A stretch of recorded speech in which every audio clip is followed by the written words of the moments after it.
Thanks for tuning in to more NFL draft talk on the OFN meeting room for the 2020 NFL draft. I'm Greg DePalma, and before we talk Cleveland Browns football, make sure to order America's #1 draft guide, the Our Lads Draft Guide. As you can see right here, the Our Lads Draft Guide. That's available right now. You can log on to ourlads.com, the Our Lads Draft Guide. And now let's talk Cleveland Browns football. And that means we are going to introduce John Costco, Browns football senior analyst for PFF.com, to the show. John, good to talk to you again. Yeah, you too, Greg. How are you doing, man? I'm doing all right. I thank goodness for the NFL draft, right? Indeed. Thanks. I mean, football is like 24/7, 365 for me. But the draft is obviously a big event, and it's only a week away. So happy for that. Well, it's been another interesting offseason for the Browns, so it's never boring covering the Browns. They have the 10th pick in the draft. They've got the #1 cap space in the league. They have a new general manager, a new head coach. So let's start. Let's start with that. Let's start. Well, New uniforms, you can't forget about new those. uniform. Do you like the new uniforms? Absolutely. Because they look like the Browns, and that's what the Browns are supposed to look like. I You know, you agree. have some minor tweaks to them from what they were before, but essentially you look like the Browns now, as opposed to the jersey they had for the past 5 years, where it just didn't look like the Browns in terms of what the branding of the team's supposed to look like. So now they look like they're supposed to, and it looks great. All right. Well, now let's venture into the front office first. General manager Andrew Berry. What did you think about the hire? And so far, the first off season for Andrew Berry. Yeah, I think it's a good hire because he's got familiarity with the team that was, some of the assets they brought in. He was part of drafting Miles Garrett. He was, a number of these players. He was a part of that whole rebuild with Sashi Brown, so he knows for the most part who these players were, and he was also there with John Dorsey. So in his first year with the Browns, so he has a lot of familiarity and with a lot of these players. But I think the most important thing is that he's got a connection with Paul DePodesta and Kevin Stefanski, the new head coach. So they're gonna be in lockstep, in unison.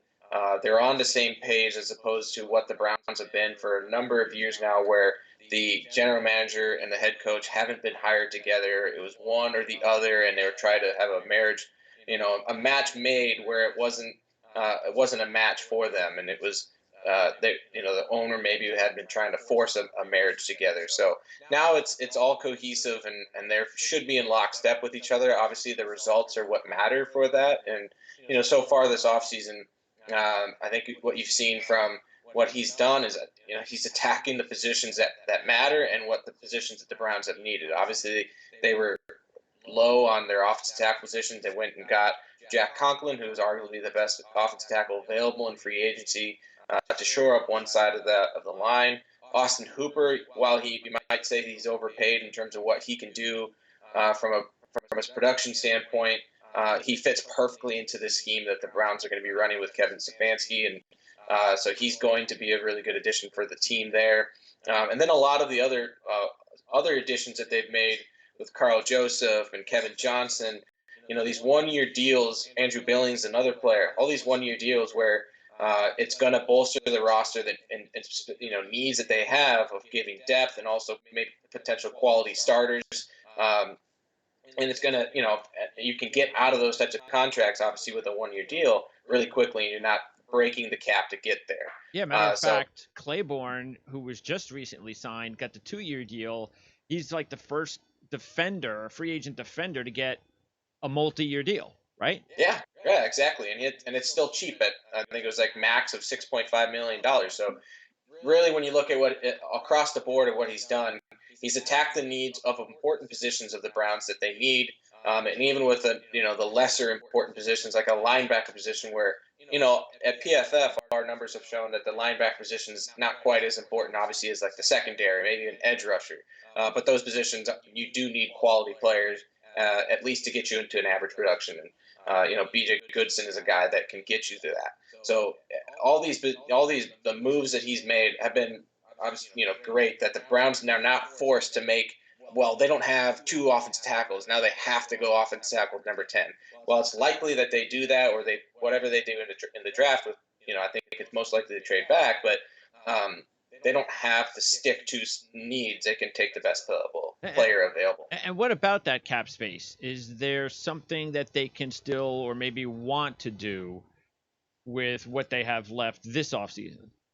I mean, they have that flexibility. Obviously, you're going to put money towards the draft class, which I don't know the numbers off the top of my head what they're going to be paying. It's in the probably around $20 million that goes to the draft class or something like that. But the if they wanted to go out there and sign a Jadeveon Clowney, which is a big time rumor, and I don't see it happening, but they have the cap space to be able to do that to a 1 year deal if they wanted to. So they have, if they needed to extend or have a restructuring of a contract where they needed to utilize some more dollars, salary cap dollars for this year to extend a player or something like that, or restructure a player, they have the ability to do that. So they have, because they have all this cap space, and you continue to have cap space flexibility, it gives you that ability to make moves that you might not otherwise have been Yep. able to. Where like the Vikings, obviously a really good team, lots of talent, but they're up against the cap space, and Sure. they had to cut really quality, some quality players this year to be able to make any types of moves if they wanted to. Especially with injuries. If you have any injuries and you don't have any cap space, you really can't do anything. So Browns have that flexibility. All right, Stefanski. Same question. What'd you think? Well, really, it's all about the hire because, unlike the GM, the proof isn't in the pudding until we start playing some games for Stefanski. So, what about the hire, the reaction as far as the fans are concerned? I think the hire is a good hire, and really when it comes to these hires, um, really, how much do we know from the outside? We really Yeah. can't know so much. You always talk. They always talk about when in the hires, and you look at the year when Hugh Jackson was hired as the head coach of the Browns, and he was, you know, I think there's 6 different head coaches that year that were hired as new head coaches, and one of them was Doug Peterson, one of them was Hugh Jackson, and everybody was praising the Browns for Hugh Jackson, nailing a home run and getting the best guy available because he's an offensive guru and whatnot. And Doug Peterson was widely touted as the worst hire of the bunch. And Yeah. 2 years later, Doug Peterson's winning a Super Bowl against Tom Brady and the New England Patriots. Yeah. So, how much do we really know? We just don't. So it's Kevin, a lot of the things that you want to check off the box for a head coach is the guy smart? He clearly is smart. He went to Penn, an Ivy League school guy. So he's obviously an intelligent person. Does he relate to his players? Does he have has he gone up through the ranks, not just by skating by? You can see that in Minnesota, where he stuck out through 3 different regimes in Minnesota, and they kept rehiring him because they realized how valuable this guy was and how good he could get. So I think he checks a lot of those boxes, and when you ask players that have played for him, they talk about how great of a leader he is, and that's obviously another checkbox that you want. Is he a leader? And he can obviously put up a scheme Yep. that generates a lot of positive plays and eliminates negative plays and puts quarterbacks in position to succeed, and just the team in general to succeed. And he clearly did that with Minnesota. You even saw it with um, obviously his first full year as an offensive coordinator to install the offense he wanted to, but he was also able to do it adjusting with an offense that John DiFilippo had when True. he was Yeah. offensive coordinator.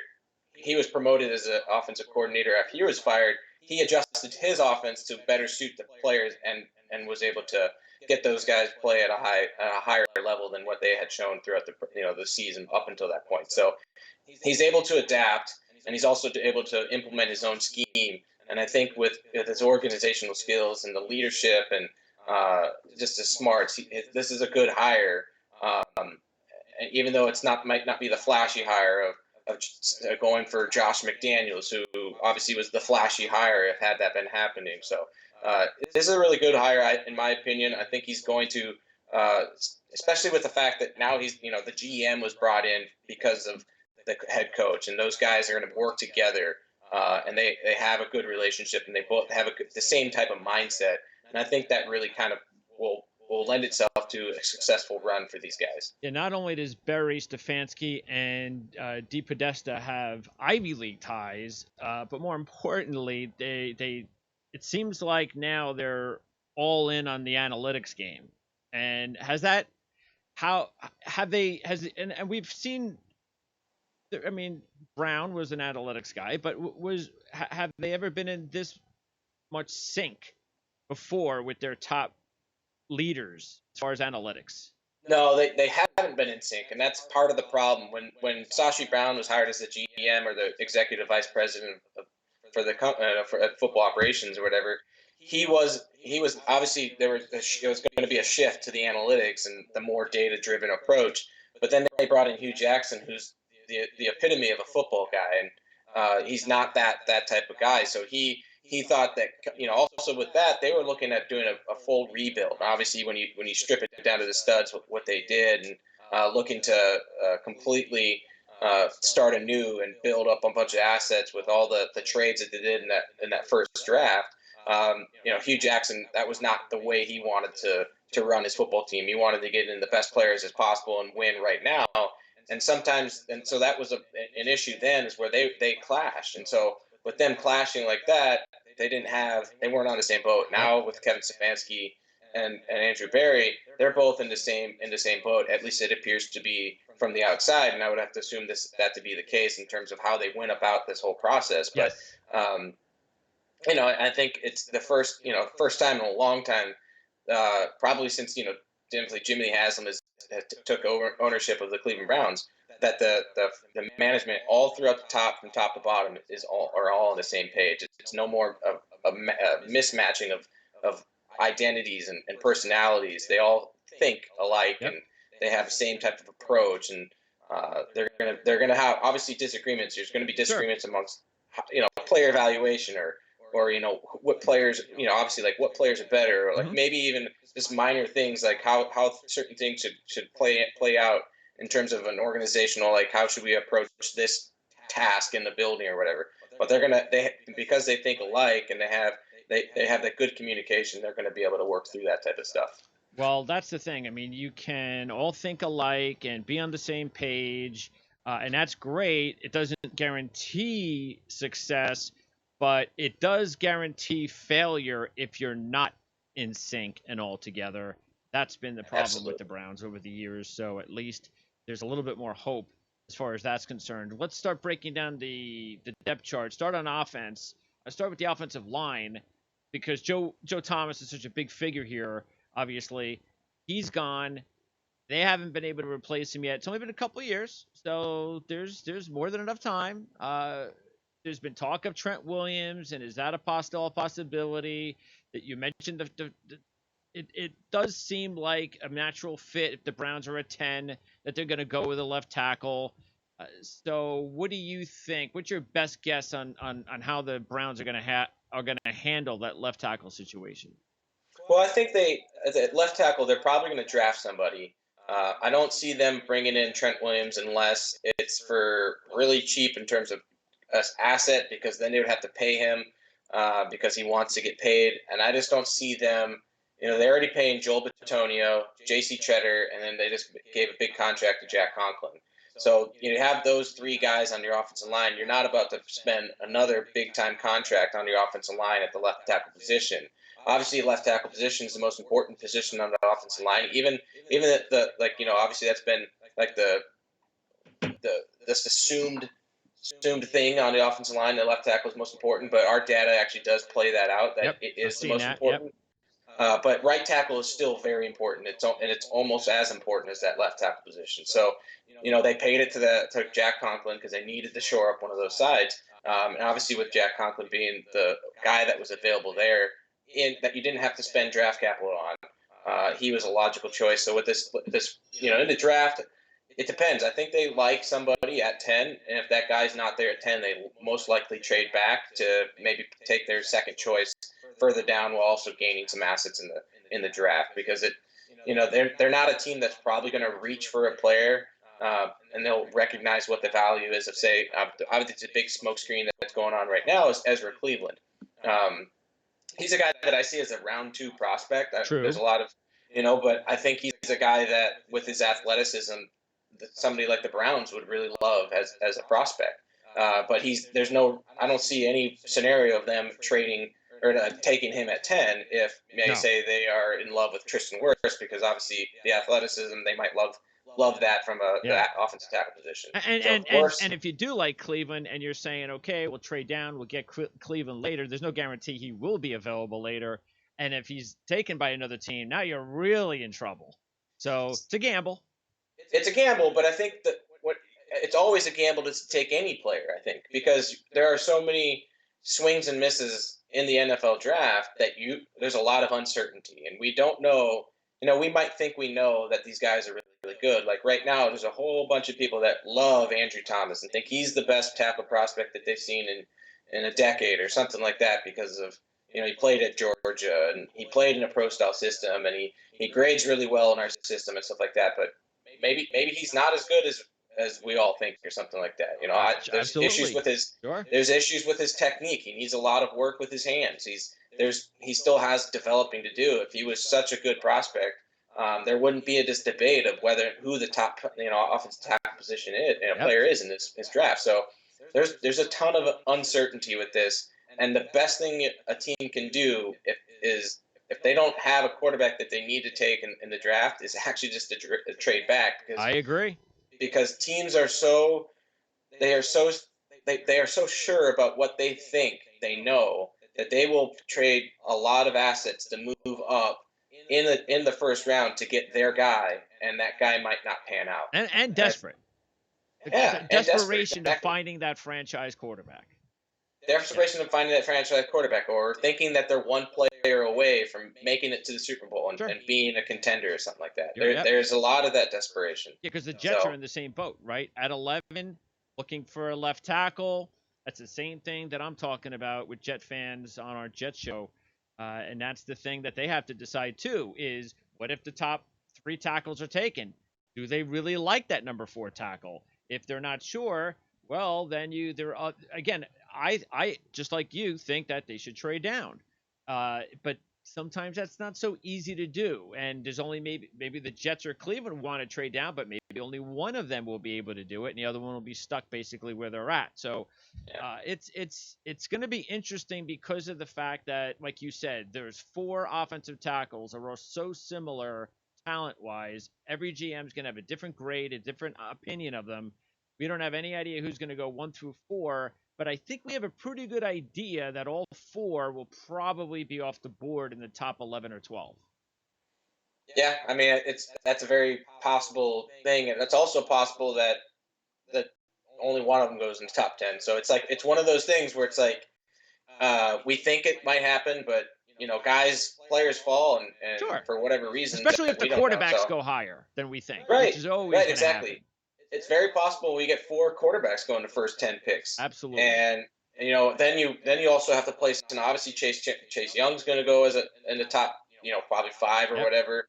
Jeffrey Okuda is likely to go there. There's probably C.J. Henderson is going to go there as well because he's such a the good prospect as a cornerback. Isaiah Simmons is another guy that's likely to go Yep. to top 10. So you've already just named 7, Yeah, 8 people. exactly. Yeah. So that pushes those offensive tackles Yeah, back. sure. So it just kind of depends on what players are, what teams are looking for, and especially and then I haven't even talked about Jerry Jeudy or C.D. Lamb or Oh yeah. Henry Ruggs. Oh yeah. All these guys also could be top 10 players in Yeah. this draft because that's just how it goes. So in a week we'll find out how it actually does end up. It wouldn't shock me if one tackle goes in the top 10 or 4 go in the top 10. Because of just how uncertain we are about the draft. And I think when it comes to stuff like that, I think because we don't know, and especially with how good these players will be or maybe won't be, that's why trading back is so enticing. Even if it's trading back a handful of places, only pick up like a third round pick. Sure. I think you're still winning that most of the time, mainly because of you're gaining assets while doing so. Yeah, those picks in the second, third, fourth round are very valuable, and those are the picks that make up your team, really. Um, Quarterback position, we're not going to need to spend too much time here. We'll talk about Baker Mayfield when we get ready for the season, but there is a backup change. Stanton gone, Keenum in. Interesting that Stanton never even played. He never took a snap, right? So, Yeah. but that's a good thing. You don't want your backup quarterback to take a snap, but Case Keenum comes in, and if he's needed, that's a pretty good pickup. Yeah, absolutely. Your that backup quarterback position needs to be that veteran presence that can, especially for a young quarterback, to help just get him prepared on a weekly basis, but also be ready if he needs to step in on a moment's notice. So Keenum is that type of guy that he's going to be a really good mentor to Baker Mayfield. But if he needs to step in because if God forbid get Baker Mayfield gets hurt or something like that, that he would be able to step in and take care of business, and we've seen that from him to be able to play at a high level. So Okay. this is a really good. Obviously we saw that from 2017 when he was able to lead the Minnesota Vikings to the NFC Championship game, and they fell short. But Sure. like last year didn't go quite as well in Washington, but in a system where he has that familiarity with Kevin Stefanski, because Kevin Stefanski came from Minnesota when he was his quarterbacks coach then. So I think it's a really good fit, and he's a by all accounts a really good guy, and is going to be a really good mentor to Baker Mayfield. All right, now Stefanski, and this is the fun thing that we get to look at when new coaches, offensive schemes, and how does that potentially translate to the new team. So we see what Stefanski's done in Minnesota, utilizing multiple running back formations enough that you would think that even though you've got two big time running backs in Chubb and Hunt, maybe a third running back, somebody potentially taken in this draft, and then also the fullback spot, trading for Janovich. And we would think that he's going to be used quite a bit because CJ Ham was used, I believe it was 34% of the time for Stefanski last year. So, but that's good. You've got the fullback set. You got your two studs. You think they're going to look for another running back in the draft as far as a depth number 3?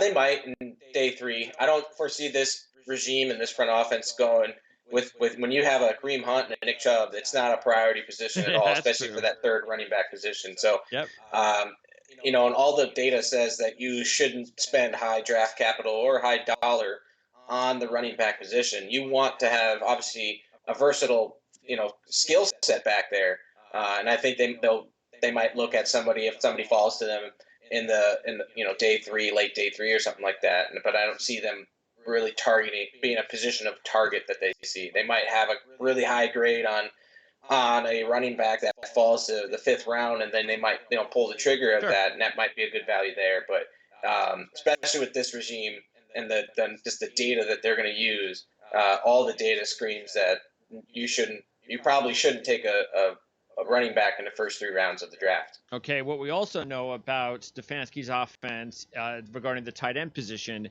that Minnesota's number 3 tight end played 26% of the offensive snaps last year. The number 2 played 59% of the offensive snaps. And even though you have Cooper and Njoku, and this is interesting because if you look at the Browns on paper, you got the 2 studs at running back, you got now 2 studs at tight end, and you got 2 studs at wide receiver. But just because you have 2 studs at tight end, this is different than the running back position because, as we just noted, he's going to use his tight ends a lot. So that number 3 guy better be able to play enough, like we mentioned, as much as potentially 26% of the time. So do the Browns have that guy on the roster right now? They might. So you've got right now, obviously, it's Austin Hooper and David Njoku as the top 2 guys, and that's a really strong top 2 group for your tight end position. But then it's Steven Carlson and Pharaoh Brown behind him. Mm-hmm. Stephen Carlson is. I liked what he showed on the field last year. In the less than 100 snaps that he ran.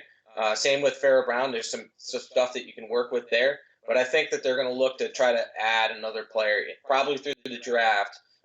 Because there are a number of second day, third day prospects of the tight ends that could really help you out. There's Cincinnati, out of Cincinnati, I think it's Josh. I'm going to mispronounce his last name, but Deguera, I think it's how he's pronounced. But really good prospect that he can actually be one of those hybrid, H-back I types where like he can him. play Yeah. in line and he can also play in the Yep. backfield. He can be that type of player for you if you have to utilize him that way. And I think he's a good day three guy that they could potentially target. But there's a lot of tight ends in this draft that really would fit this scheme well. Like an Adam Troutman, a Cole Kmet. Those are considered top tight ends in this draft. They might go higher than day three, but I think they're going to look to add at that position behind Njoku and Hooper, especially with they just paid big money to Hooper.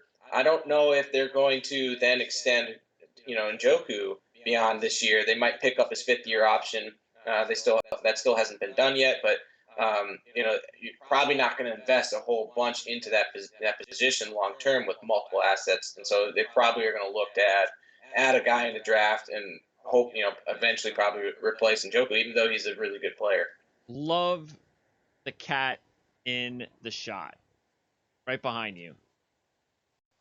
Oh The man, other way. yes, yeah, Love it. I have yeah, three cats myself, so I always have to worry about whether they poke themselves into video as well. that's Han Solo. The full name, Han Solo. I like that. Yep. Oh yeah. We had three cats. We just have two. Our first cat was Chewy, and he ran away and when we moved here to Cincinnati. Ugh. And then we had this is Han, our second one, and then Lando was our third one. So we Awesome. had the whole group together for a while. But For a while. Lando's around, probably killing birds or something, because that's what he does. This guy, he's an indoor cat. He does not like going outside. He goes outside some, but he doesn't like to. That's good, right? We don't want him to go outside because, like you just said, I lost my favorite cat too outside. So I know the feeling. That's too bad.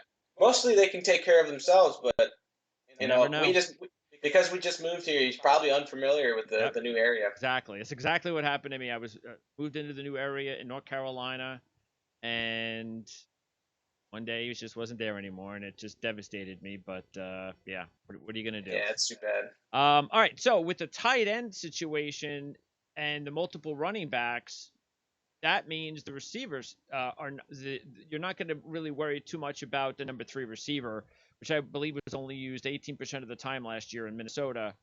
So looking at the depth of the Browns at that spot, I'm not so sure. You tell me. I mean, Rashard Higgins hasn't been re-signed yet. I'm a little bit surprised as an outsider with all the money left that they haven't re-signed him, but I'm sure you have an answer for that.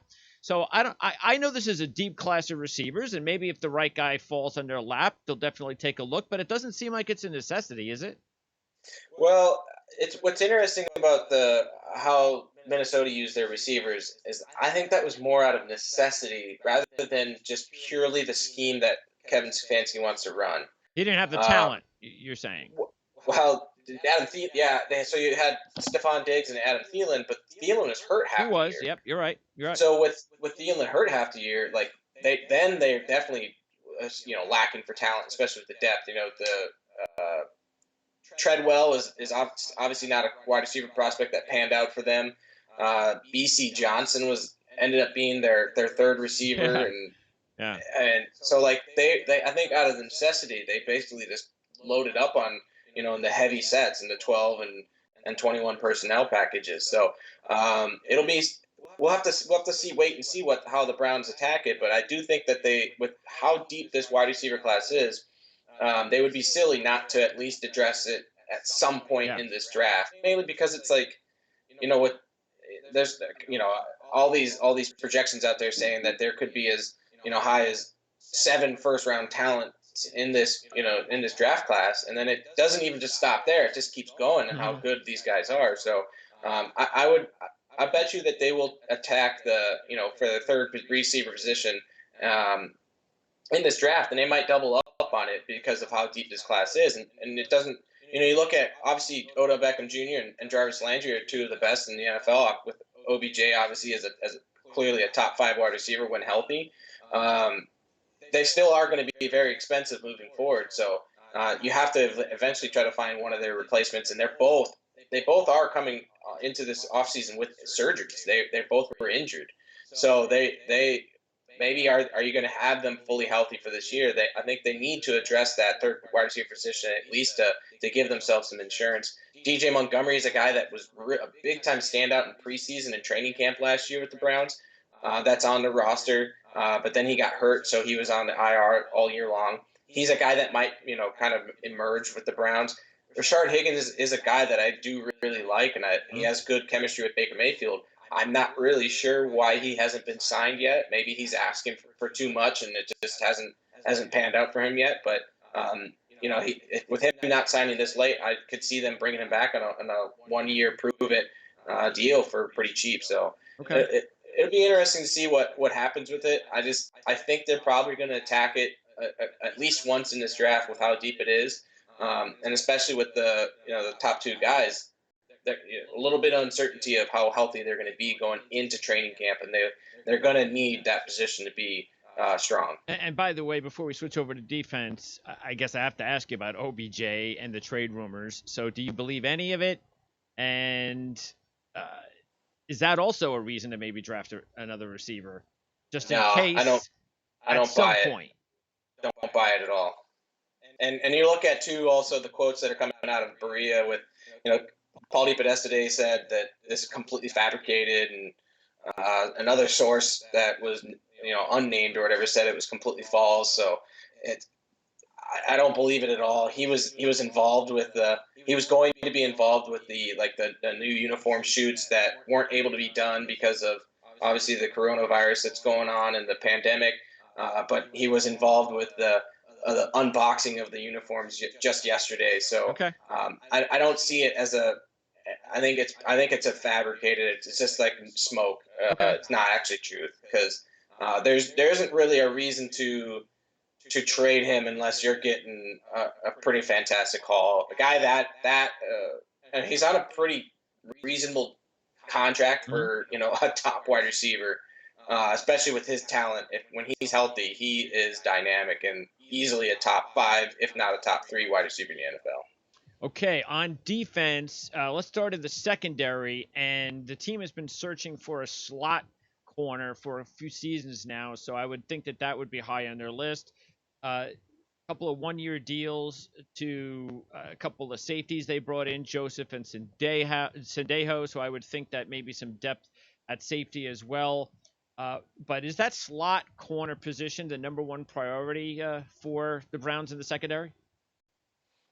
I'd say a deep free safety, a long-term deep free safety is more of the priority than the slot. They Okay. did sign Kevin Johnson, who I know is mostly an outside cornerback, but has played a bunch in the slot throughout his Mm-hmm. career. So he is a guy that he was our 22nd graded cornerback last year at a 71.9. He's a quality player at that position, so he can move inside, he can move outside. Yes, they do need to attack that slot cornerback position, but they also do need to attack that deep free safety position. I know with Sendejo, that's a 1 year maybe guy that you can bring in there. They drafted Sheldrick Redwine last year, who showed some promise in the limited snaps that he did play. So he could play in that deep free safety spot, but he is a little bit undersized. I still think that I like the signing of Carl Joseph. He's an excellent player, especially Yes. with you have the two player, you have him and Sendejo has 1 year contracts. You do want to try to find that more of a long term piece, and they're going Absolutely. to probably look for that in the draft. And there are a number of good safety prospects in this draft. Like an Antoine Winfield. He's more Oh, of I the love Winfield. Yes. yeah. I mean, who doesn't, right? Yeah. Like he looks just Especially like his where he's going to father. get drafted. Yeah. It's going to be a bargain. Oh yeah. He looks just like his father playing out there. So just flying around like a heat-seeking missile. Great ball skills. So he's a guy that more of a box safety. It really looks like, but he can definitely he has the instincts and stuff like that to play deep. So I think they're going to address that. I think they're also going to address that slot cornerback position as well. So Okay. those are definitely the two needy positions. I think the deep safety is probably more of the priority, Okay. but I mean we're talking like Sure. a small amount of difference in terms of Okay. what the need is there because it's both a big need, I'd say. Linebacker, and with Takataki and Mac Wilson, are the Browns pretty set at that spot with this defense where, sure, they can add another linebacker, but it's not a major need? I would say that they need to look at adding one in the draft. I would not rest my laurels on any of these guys yet. Mac Wilson was our 83rd out of 89 linebackers in terms of grade last year at 41.6. You obviously expect a second year jump from him, um, but you can't rely on that to happen. Taki was a third rounder. He was actually drafted ahead of Mac Wilson last year. So however they evaluated that, they thought that Taki was long term the better player. And he, in his small limited sample size, he did grade out a lot better than Mac Wilson did at a 64.4. So, yes, they signed B.J. Goodson as a Michael linebacker for, I think that's the 1 year deal as well. So I think they're going to look to add another position, another player at this position, mainly because you can't just rely on these two, second year players to make a step. There are a number of good linebacker prospects that should be available in the fourth round. Potentially a Logan Wilson out of Wyoming, Malik Harrison out of Ohio State. Those guys might be available there. That would be really good contributors that could help provide that depth. And if you don't know if you have something in Mac Wilson or Taki, it just gives you another option there. Okay. And by the way, Joe Woods, we talked about Stefanski and the change to offense with what we know with his bio and what we've seen from his days in Minnesota. So what about Joe Woods? What kind of major changes, if any, are we going to see with the scheme? We're going to see more of a man coverage scheme than what we saw from who was the off defensive coordinator last year? Wills, right? Steve Wilks. We're going to see more. Forgettable. He was Uh, forgettable. Steve it Wilks, was yes. it was a forgettable year. He did a lot of good stuff with this, especially when you consider how many injuries have happened on that secondary and then the defensive line, and then you had the suspension with Myles Garrett and Vernon got injured. Um, I think he did as best as he possibly could with what he had to work with, Mhm. because it was not an easy task with all that happened. So, but Woods is going to come in here. They're going to be a heavy blitz team, just like what Wilkes was, but a lot more man pressure rather than zone pressures that are going to come. Okay. And he's going to be a little bit more flexible in terms of his fronts too. He has a lot of experience in both the 4-3 and the 3-4. So he's gonna be able to utilize the team to his strengths, and that you're gonna see a lot of nickel, and then you're gonna see a lot of base as well if it needs calls for it. So Okay. he's multiple with a single high type look, and you see what he was able to do with Denver when he was a defensive coordinator there. Had them in a couple of their really good seasons when they were clicking on defense. And wrap it up with the defensive line. Anytime you run a 4-3, that's such an important part of the defense. And we mentioned, let's see, you got Claiborne. Billings is a defensive tackle, so he's brought in. The big name I want to find out about is Olivier Vernon, dealing with injuries. 3.5 sacks last season is not what you're looking for from the highest paid player on the team. So is there still a chance that he will be cut before the season? And talk a little bit about how important this position is, defensive end, because even though they added Claiborne, they just looking at overall, and of course they have Myles Garrett, you would think, and look, Vernon can clearly, if he stays on this team, have a rebound season, but I would guess that the Browns want at least one more pass rusher. Yeah, I don't think Olivier Vernon's going to be cut unless they do something to add multiple pass rushers in the offseason in free agency and the draft, because even though he only had 3 sacks aren't everything, especially if you follow PFF. He was our 21st overall graded edge defender in the NFL last year at an 80.4. His pass rush was a 75.7. He was getting consistent pressure, and it's part of why when he and Myles Garrett were both in there, why that defense was actually really good. So he's still, when on the field and healthy, a very good player. Obviously, he just needs to be able to stay healthy. So I don't see him as a player that is going to be a cut option unless they make a couple of different moves there and want to save. Obviously, he's up for $15.5 million for this year. They might see more of like a restructure, but he's a guy that I think is a valuable piece for them. Okay. So yeah, I mean, in terms of what the value is for the edge position, it's very valuable. It's one of the more valuable positions on the defense. Not as valuable as secondary in our book, and the way we see, if the ball's coming out in 2 seconds, you're likely never getting to the quarterback. So you got to be able to stop the pass on the back end more often than you can get to the quarterback in your pass rush. But he is a guy that can be that disruptor in the pass game, and he wins at a very high rate compared to his peers still. So if he can be healthy, he's going to be very valuable for the Browns. Any chance Everson Griffin? Has been some talk about that. I mean, it's possible, but I haven't seen it to be a viable thing. Especially, you're probably looking at giving him the same type of money for the year that Olivier Vernon is, and also part of it we don't know is how good is Olivier Vernon in the locker room versus like an Everson Griffin who would be brand new in the locker room. Okay. It was Olivier Vernon a fantastic leader for the Browns? Maybe. I don't know about that, and I think that's a part of the equation that we don't take into consideration enough when we're looking at should you move on from a player or should you keep him? I think even like a guy like Chris Hubbard, who I think everybody across the board thought they were going to cut, mainly because of the cap hit was like 7 or 8 million that was going to be this year, and you'd save almost all of that against the cap if you had cut him. But they actually restructured him. And so I think that says a lot about who that person is and why the fact that they wanted to keep him in the building because of his character and his personality and what he brings in that locker room. So there's Olivier Vernon might be that leader that they need on that defensive line. I don't know. So okay.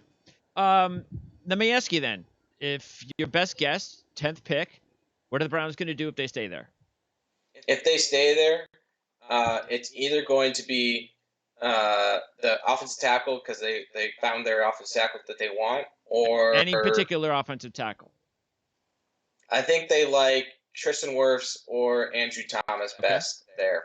I think they like Tristan Wirfs because obviously the athleticism, or if it's Andrew Thomas because of the number of years in the SEC with the competition that he had to go up against.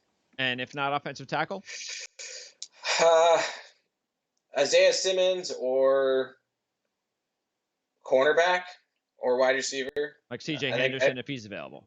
Yeah, or if somehow Jerry Jeudy falls to 10 or a CD Lamb. I think when you look at if you can't trade back or whatever, you have to take the most important positions there. So you're looking at secondary guys that can cover. You're looking at the offensive tackle because they can protect your quarterback, or you're looking at guys that can help the quarterback in terms of the pass game, and that's wide receiver or stopping them, which is a cornerback. So yeah. All right, John, great job. Good talking to you again. Hopefully we'll be able to do this after the draft, and because we're going to have a lot of time after the draft too, between May and whenever they decide to get into training camp. I think we're going to have a lot of time to talk. Yeah, absolutely. It's always a pleasure, Greg. Great talking with you again too. And by the way, anybody wants to reach out or check out Pro Football Focus, or specifically where they can find you, what do they do? Yeah, obviously pff.com is their home page, and there's a lot of good stuff there right now, especially if the mock draft simulator that you can use that's brand new. And then if you want to get into our draft guide that we have there, you have to have that with an Edge subscription, but Edge subscription is super cheap compared to all the stuff that you can get with the draft guide. Me personally on Twitter at John Costco 3, and you can read about all my bad takes and my dad jokes there. Thanks, John. All right. Thanks, Greg.